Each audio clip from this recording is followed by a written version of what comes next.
చాలా అప్పులు తీరిపోతాయని చెప్తున్నాడు ఆయన. అంటే గతంలో జైలు భూములు కావచ్చు, కొన్ని భూములు సార్ అంటే ప్రజలకి ఇవ్వడానికి సేకరించినటువంటి సెంటు భూమి ఇచ్చేటువంటి భూములు కూడా కొంత భూముల్ని కొంచెం అంటే కమర్షియల్ వైజ్ గా ఉన్న భూముల్ని కేటాయించుకొని అది మిడిల్ క్లాస్ వ్యక్తులకి అది ఇవ్వడం కోసం, అది అమ్ముకోవడం కోసం రియల్ ఎస్టేట్ వెంచర్ వేయడానికి రెడీ అయినటువంటి జగన్మోహన్ రెడ్డి గారు అంటే నిరుపయోగంగా ఉన్నటువంటి భూములు పేదలకు ఇవ్వడం, అదే కమర్షియల్ వే లో ఉన్నటువంటి భూముల్ని మంచి భూముల్ని కేటాయించుకుని జగన్మోహన్ రెడ్డి గారు ఆ రోజు రియల్ ఎస్టేట్ వ్యాపారిగా అవతారం ఎత్తినటువంటి చరిత్రను అయితే అసలు మర్చిపోరండి ప్రజలందరూ కూడా. వాళ్ళు ఫోన్లు వచ్చేవి అంటే మీరు పలానా దిక్కున గవర్నమెంట్ వేలోనే మీకు గజం 3000నో 4000నో ఉంది, అక్కడ మీరు తీసుకుంటారా ల్యాండ్ 1300 గజాల నుంచి కూడా మేము అమ్ముతున్నాం అనేసి గవర్నమెంట్ కి సంబంధించినటువంటి కాల్స్ ఆ రోజు వచ్చేవి.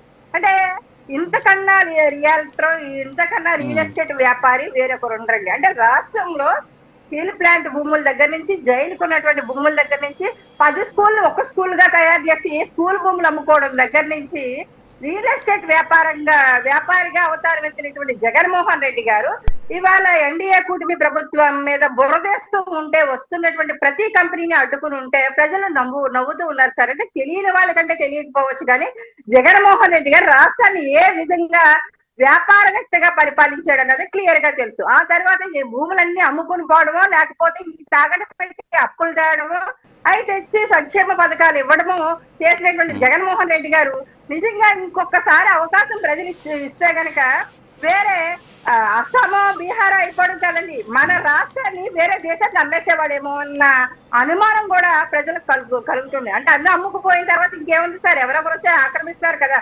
బ్రిటిషర్స్ ఎలా పరిపాలించారో జగన్మోహన్ రెడ్డి గారు పరిపాలన కొనసాగుంటే గనక సేమ్ అదే పరిస్థితికి ఈ గరుడు 30 ఏళ్ళు అవకాశం ఇవ్వలేదు, కానీ ఇంకొక 10 ఏళ్ళు కూడా అవకాశం ప్రజలు అందుకే ఇవ్వలేదు. జగన్మోహన్ రెడ్డి అందరూ కలిపి ఎన్డీఏ కూటమికి వన్ సైడ్ గా పనిచేయడానికి కూడా కారణం ఏంటంటే సార్, మళ్ళీ ఇలాంటి వ్యక్తి ఎలా అధికారంలోకి వచ్చేస్తాడేమో అన్న భయంతో ఆ రోజు ఇండిపెండెంట్లు కూడా నెగ్గకుండా ఏకపక్షంగా ఎన్డీఏ కూటమికి అధికారం ఇచ్చారు.